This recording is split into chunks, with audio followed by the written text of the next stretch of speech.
જિલ્લાના મોરવા હડફ તાલુકાના સરપંચો અને સભ્યો મોટી સંખ્યામાં ગોધરા કલેક્ટર કચેરીએ પહોંચીને અનામત મુદ્દે રજૂઆત કરી હતી। આગેવાનો દ્વારા આક્ષેપ કરવામાં આવ્યો હતો કે ઓબીસી વર્ગને 27% અનામત મુજબ બેઠકો ફાળવવામાં આવી નથી, જે ગંભીર અન્યાય છે। જિલ્લા સેવા સદન ખાતે મોટી સંખ્યામાં ઉમટી પડેલા આગેવાનો દ્વારા આવેદનપત્ર આપવામાં આવ્યું હતું।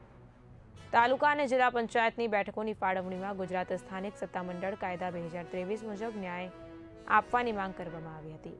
ગામોના વિભાજન અને બેઠકોના જોડાણ સામે સ્થાનિકોમાં ભારે રોષ જોવા મળ્યો હતો। જિલ્લા પંચાયત અને તાલુકા પંચાયત ગોધરા શહેરા અને મોરવાડની જે સીમાંકન સાથેની સીટોનું જે વહેંચણીનું જાહેરનામું બહાર પડ્યું એનો અભ્યાસ કરતો અમને મોરવા હડફને આ વિશે સદંતર અન્યાય થયેલો છે। વિગતે વાત કરવા જોઈએ તો પંચમહાલ જિલ્લાની અંદર જે 27% અનામત અમારી બક્ષીપરની સીટો મળવાપાત્ર છે, એમાં માત્ર 8 સીટો બક્ષીપરની ફાળી છે, 2 સીટો હજુ એમાં ઓછી પડે છે।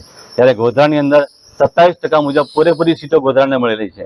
શહેરાના પણ 27% મુજબ પૂરેપૂરી સીટો મળેલી છે, જે જાહેરનામાની અંદર સૌ કોઈ જોઈ શકે છે। ત્યારે મોરવાડની અંદર 24% અમારે 24 જે સીટો છે એની સામે અમને 27% જે સીટો મળવી જોઈએ એમાં માત્ર 2 સીટો મળેલી છે અને 4 સીટોનો અન્યાય થયેલો છે। બીજા નંબર અમારી વસ્તી મોરવાડની 1,15,000ની આસપાસ પ્યોર બક્ષીપરની છે, ત્યારે આદિવાસીની વસ્તી 70,000ની આસપાસ છે। ત્યારે એની ટકાવારી મુજબ જોવા જઈએ તો 70,000 વસ્તીવાળાને 36% જેટલી સીટો મળેલી છે। ત્યારે બક્ષીપરની સૌથી વધુ વસ્તી હોવાના નાતે માત્ર 8% સીટો આપીને અમને જે અન્યાય થયો છે એના માટે આજે અમે આગેવાનો સાથે અને સાથે સાથે જે મોરવાડા મારું ગામ છે, વર્ષોથી જે તાલુકા મથક છે એ 9,020ની વસ્તીવાળું ધરાવતું ગામ છે।